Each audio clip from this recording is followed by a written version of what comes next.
So basically, we're just trying to get out of the way of this van, okay? Tonight, we are learning new details about the ICE protest in Spokane that happened back in June. This is newly released Spokane police body camera video from that night. KREM 2 also just got its public records request back for copies of police reports from that protest. The detention of 2 Venezuelan men living in Spokane sparked the ICE protest in June. The city's former council president, Ben Stuckert, called on the community to protest their detainment.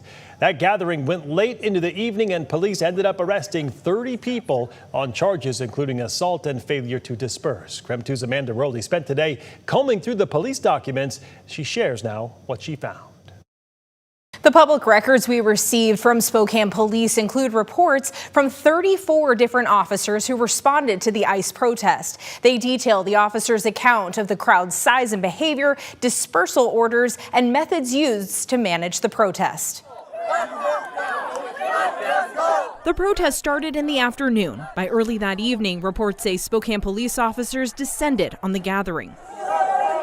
Several police reports gave varying estimates on the size of the crowd, initially estimating 300 and grew to as many as 1,800 at its peak.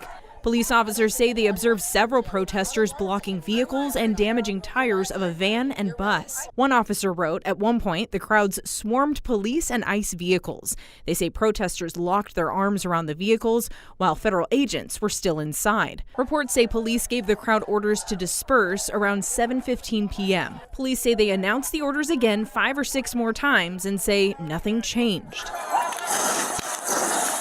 Several officers noted their use of less lethal munitions to disperse the crowds, specifically 4mm blue nose impact munitions, known as pepper ball launchers, and hand-tossed OC munitions, also known as pepper spray. One officer says he saw a suspect in the crowd throw at least 2 munition bottles at the heads of other officers. In his report, the officer outlined the following: the threat posed by the suspect, their resistance to leave the area, his effort to de-escalate through multiple verbal warnings, and the officer's use of an impact munition as the least amount of force. Reports say police worked with federal agencies, making 30 arrests, which included Spokane's former city council president Ben Stuckert, seen here in this body camera video. Former city council president Ben Stuckert, who initiated the protest, is currently facing federal charges for conspiracy to impede or injure officers. The trial for those charges is currently set for September 22nd. Amanda Rowley, KREM 2 News.